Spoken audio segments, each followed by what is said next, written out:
Hello guys, welcome back to Blitz Wizard Night 4. This is another night filled with another interesting video. It is currently around, I believe, 250. About to be 250, and I only have 5% battery.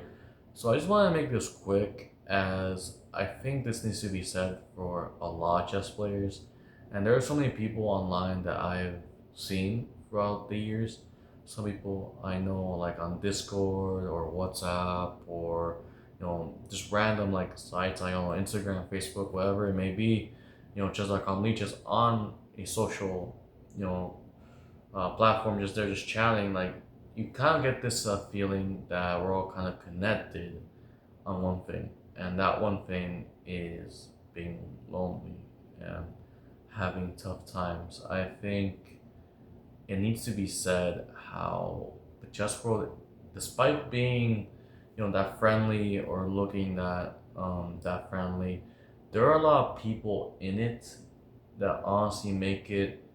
It just makes you have like a wake up call and realize that you can't be this gullible. You can't trust people simply because it's just a board, and all you guys, even though it's supposed to be the game that unifies people together regardless of ethnicity, race, whatever it may be, it is not the great unifier, even though it's described to be filling that role.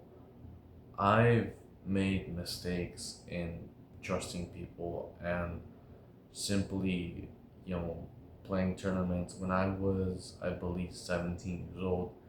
I did imply this in one of my earlier videos when I was making a video. I believe it was called "I Need to Talk About Chess," or "I Want to Talk About Chess," whatever it may be. In that video, I was talking about how chess felt like a complete dump in that time. Like, I felt very depressed. This was back when I had like black hair. Now I just have this weird caramel slash brownish hair, which I think looks pretty good on me. Um, I know I'm not gay, but I just love the hair. And uh, basically, sorry, my hair looks kind of messy or whatever. Yeah, whatever. Basically, in that time, this looks messy. Whatever. I'm not fixing it anymore. Basically, in that time, in that video, I did reference that scenario where I said I was scammed by a guy who is originally from Mexico. I don't know if he lives here in Florida anymore. The guy is originally from Mexico, and this was back when my mom was still alive. I had black hair, of course. I was desperate to become a national master, so I took buses, to go to tournaments all around. And it all came full corner when one guy, he was on a WhatsApp group called, not a WhatsApp group, called WhatsApp group, and he entered the chat and he was saying he was holding this Blitz tournament, and I was simply amazed. Like, I was amazed because I was mostly just curious about how the tournament, which looked very, very far, but it was actually something I might be interested in, that it might take me a while, but I eventually can get there. Wasn't really that bad. It was honestly a really good opportunity. I just wanted to play more chess and play more Blitz. I had the money and I felt really, really happy. I felt like this could be a really good day. So what eventually transpired was I talked with the guy. The guy hands me an address. I meet him at this address, and it's not even a tournament. It is a random restaurant. Inside this restaurant, I see him. He's just eating. We played a couple Blitz games, and after those Blitz games, he tells me he's actually a FIDE master, or a type of chess master. And I'm amazed because I'm thinking, wow, I'm actually doing really good with this guy. At that time, keep in mind, I was like 1900, 2000, so I wasn't really that high rate. And I knew, like in my heart, like, oh man, I'm feeling great. I'm feeling the joy. I'm feeling I'm on top of the world, doing really good. But then things start to go really off. And it all starts when the waiter comes over to our table and he asks for the bill. Now, in my head, he told me, hey, yeah, if you pay this is going to be like the entry fee for the Blitz. And I'm like, well, that's kind of weird, but all right. So I pay the bill, being gullible, being a very scared, I didn't understand how things worked. Like, I was like a 17-year-old kid. I should have known better than to trust this random stranger who I just met in a chat. But that's not the worst part. The worst part is he took me next to a tourist attraction. I kept following him around, And we just kept going around. Then we went to another place at a table where we just sat down admiring the view. And he just told me about this tournament. I kept telling him, okay, so when's it going to be exactly? We got waters, and then the waiters, again, they tell us, hey, you guys can't be here. You guys have to leave because you guys are only, buying water. You need to buy something else. And I'm like, oh, I'm not really hungry. You hungry? No. So in the end, he told me, yeah, I don't have money. Can you pay for the waters? I ended up wasting like $10 more. In the end, I think I wasted around 50, $60 or $40 on this guy, and he just used me. He straight up used me, and I felt completely disgusted. What eventually happened afterwards was we went to a different table. This time it was like inside like a weird mini mart, and he told me, "Hey, wait here a little bit. I'm gonna go get us a couple drinks or get us something, and or just get something from the tournament." And my phone died. I basically tried to charge it. I had my charger with me. I plugged it in, but I didn't really have any cell service, or I think maybe I didn't have service, or maybe I did, but I had to like walk around. I kept trying to find him everywhere and everywhere. I called friends that he said was gonna be here, friends that he knew from since they were born. Like I've been his women friends. He said that he knew them since they were born, since they were little. Like he knew the dad, he knew everyone, and that he knew certain people from World Open. That he was a FIA master, whatever.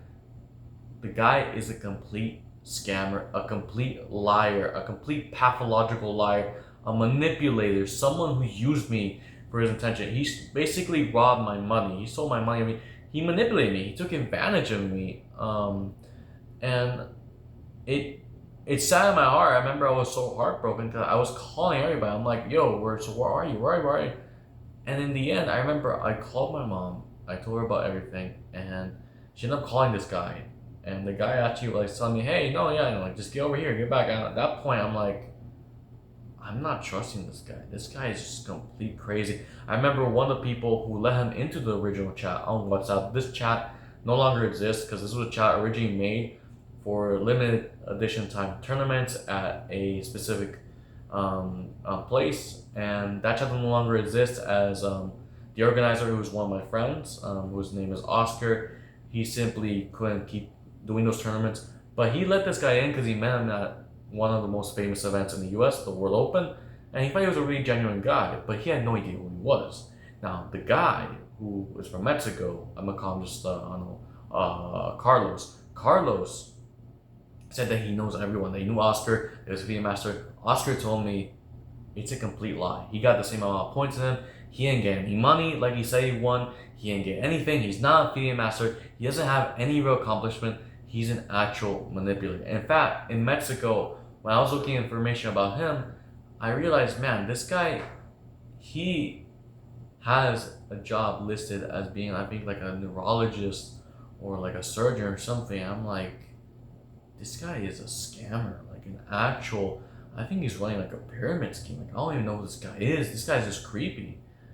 Oscar eventually kicked him out of the chat, and that was the last I've heard of him. I don't remember his name. I don't remember if he's still in Mexico. I don't know anything about the guy. That guy was around 2 years ago. That was around 2 years ago. And I was a very desperate kid at the time. Like, I had no idea what was happening. It broke my heart. Like no joke, that is one of the most eerie and creepy things to have happened to me. I was, I believe, 17 years old at the time. And if I was, no, I was 17. I'm pretty sure I was 17 years old when that happened. I should know better. I should have been a fucking dumbass, not knowing what I was doing. But that moment has never left my head. I can't help but realize what would have happened if I were to have went to where he was. He told me to come back. If I were to have kept following him, what would have actually happened in that moment? You can't trust people. You really can't trust it. Even if it's on a chessboard, which is meant to be the great unifier, there are certain people you can trust. And even then, these people, like, you have to know them really personally. I have friends who I've known for quite a while, and I trust them a lot. But you can't trust everyone just because they're a chess player. and you can't trust that people, despite looking nice, despite looking genuine, are really actual nice people. And again, it is honestly haunting, and I don't know what else to say. This video is just meant, to spread awareness, like how terrifying chess could be. Now, another time that I was scammed, and I remember this really, really clearly because it did open my eyes. I was playing this tournament at a local club called the Bobby Fischer Chess Club, and there was an IM, and this IM, I remember I drew him in a tournament game, and I was extremely happy. It was the first time I drew in classical. Now, what eventually transpired was there was a friend who was an FM. He wanted me to get chess base so that I can prepare my openings, and improve my opening repertoire. And initially, what I was thinking was, yeah, this could be really useful to me. Maybe it's like I need it, like I need to have it with me in order to improve my chess. I keep in mind, I was just a confused, like 17. I had no idea what I was doing. I was just like a random kid. Like I had no idea. Like I should have been more responsible and more accountable of what the hell I was actually doing at the time. But I, for the life of me, could not tell. Like I was just a complete dumbass. That was the first time like I ever went like very really social with people. Like the first time I actually communicated so much with a lot of people. Just about chess, about whatever. That was the first time I went on buses. Just kept going around Florida, simply just trying to find tournaments. Like I didn't know about chess base, about this stuff, about these people. Like I had no idea about anything. Like I had no connection, nothing, nada. And again, that I am. Initially, the FM was trying to, get him to give it to me for free, but the AM didn't want to. He said wanted to do it for money. And eventually, in the morning when I had to play my round, I lost my round. And the guy told me, "Hey, do you still want to do it?" So he installed JustBase on my computer. And initially, if I was doing it for free, but then when I was about to leave to go eat something, he told me, "Hey, where's my money?" And it dawned on me that the guy was trying to, take my money. I told him, "Hey, bro, please, I don't have much money." And he's like, "Hey, look, this is a really cheap deal. Like, chest base costs like, maybe like 200, 500, like a lot of money. Maybe even what some chest base even cost more than $1,000. I'm selling it to you for cheap." Because he had like a USB and he just installed it, automatically. And I told him like, "Bro, I just don't have much money." He said, "Look, because I'm nice, instead of you having to pay me 50, you only pay me 40. Again, being confused, I handed him the money and I simply went to go eat something. Now, fast forward after that tournament, when I was a friend, who knew the IM, he decided to drive me home, and he was a very nice guy who I've seen a bunch of times afterwards. He still works. I've rarely heard that guy. I think I still have him in contact. I don't remember the name of the guy. Let's just call him, I don't know, Axel. But basically, what happened was Axel was just driving me home, and he told me how much of a scammer this guy is. Like this guy, like the IM, he told me how much of the IM was a very greedy person. Like whenever he had something to sell, he would offer you to sell it to you, and this guy was like a cheapskate, and it honestly just broke my heart hearing his stories of when he knew this guy ever since they were young. And I remember in the car, I was breaking down because I had lost money, I had lost games, I was very sad. That was one of the toughest days when I was playing chess tournaments, and it broke my heart. I remember these words just stuck for me, and they still stuck with me right now. When he told me that I didn't play bad chess. He told me you can get there, you just need a little more. And these are the exact words that I remember I specifically stated in that video that I made 5 months ago, and these words always stood with me. And I remember I was just crying when he said that. Like I couldn't take it anymore. I just let all my tears, all my emotion, it just boiled out, and I was extremely just sad. He let me there. He was condoling me and just helping me, feel comfortable with the fact that I was struggling. I was really, really struggling. And ever since then, I have met the IM. But to be fair, it's not really the IM's fault on this one. I feel like, yeah, he didn't really, like, he kind of took advantage of me. But at the time, like, again, The first one, yeah, the first one, that guy was a complete douche. That guy complete scammy, he manipulated me. But this guy, he wasn't really so much of a bad person. More or less, he was just trying to find ways to live. And it's kind of hard to blame these types of people because there are people who simply want to sell you stuff, not because they're just greedy, but because they need money to live. And this IM didn't really live here in Florida. This IM lived somewhere else, in like I believe he lived in Cuba or Mexico. Not sure. He lived in Cuba, like he lives in Cuba, and he's just doing whatever he can to survive.